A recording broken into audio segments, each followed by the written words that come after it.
O presidente da Deputación da Coruña, Valentín González Formoso, presentou o orzamento do organismo provincial para o vindeiro ano 2023.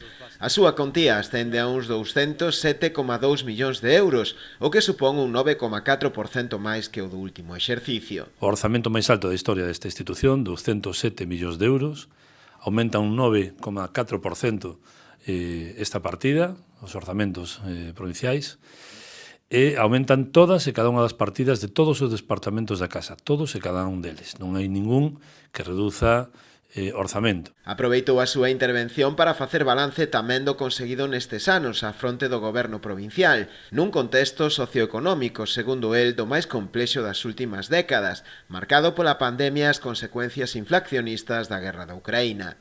Entre os seus logros estes anos destacou a forte aposta pola creación de emprego e a axuda á pequena e mediana empresa da provincia, sen esquecer tampouco as políticas sociais. Esta casa, a Deputación da Coruña, apostou principalmente por liñas que teñen que ver con que lle importa a xente. Non, por unha parte, o emprego, a través do Plan de Emprego Local. Cando nós chegamos a esta casa era unha liña de 900.000 euros de cuadrillas municipais.